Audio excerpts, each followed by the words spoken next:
Joining us now, Florida Senator Rick Scott. He just spoke with Charlie Kirk on Monday. Senator, thank you for being here. Can you share with us a little bit about what you and Charlie spoke about? Well, and you know, he was a good friend, so I'm really sad and I'm mad. You know, we talked about capitalism versus socialism. I was in New York City with Vivek Ramachani, talking about the race there. But this is, you just can't imagine this happening in this country. Here's an individual, a young man, that all he wanted to do was talk about ideas. And he's willing to talk with anybody, go anywhere, and express his views and have a candid conversation with people. That's all he did.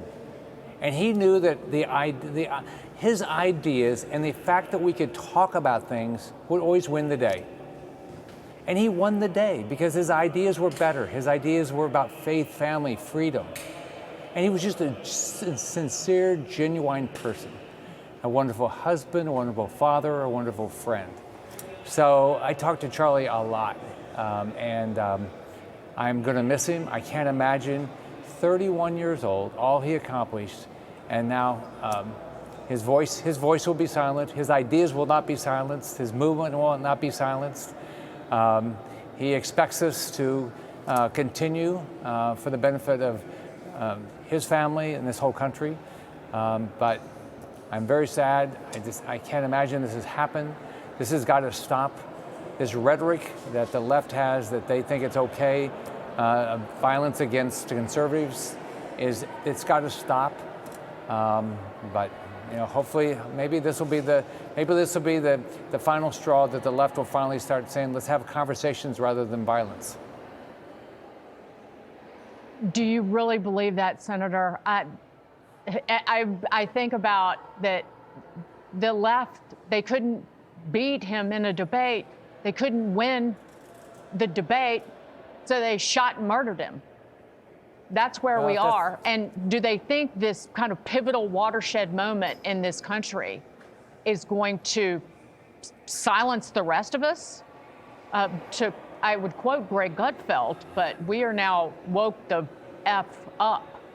Because this is an act of, just to think, Ryan Ruth is on trial right now in Florida for trying to assassinate President Trump. It was 2 assassination attempts just a year ago. Yeah. This is domestic terrorism.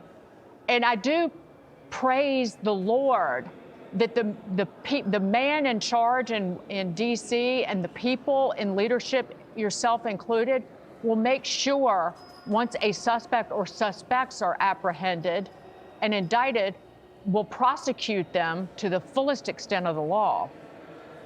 I'm going to make sure, I'll do everything in my power to make sure whoever did this is prosecuted to the full extent of the law. I'm very comfortable that President Trump will do it and the Attorney General Pam Bondi will do it. I hope that in Utah, and I believe they will, they'll prosecute to the full extent of the law. My heart goes out to his family. I just can't imagine what his wife's dealing with right now and how she's talking to those young kids about their father.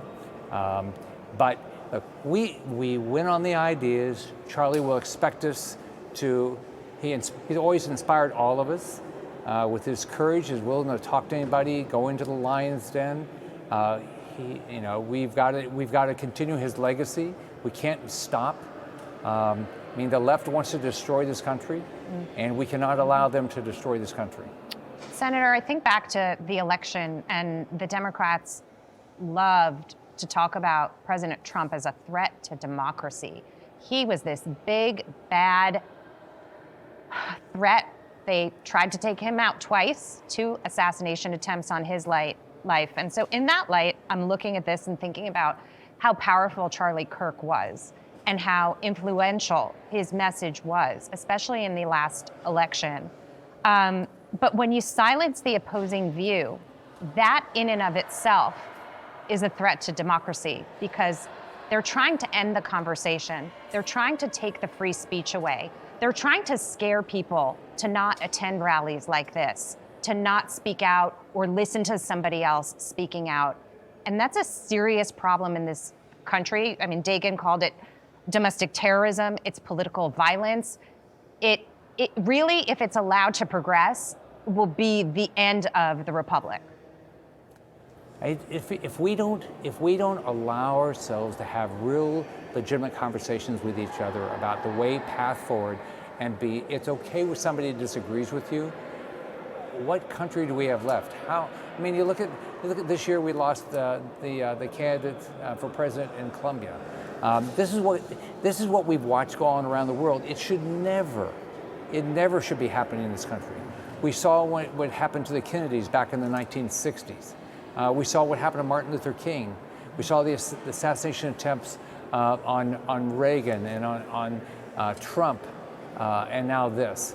So this has got to stop, or the left is going to win. The people that can't stand to have a conversation, they just want to take control for whatever it means. Then we lose the democracy we have. We lose the freedom. We lose the ability to have our voices heard. So we all have to double down our efforts. We have to fight for freedom and liberty in this country. On a personal note, Senator, Charlie Kirk was never not working. Even though he was an active dad, devoted to his family, it was spreading his message. And you could call Charlie anytime you wanted. He'd take your phone call. He would talk to you. He'd debate ideas with you.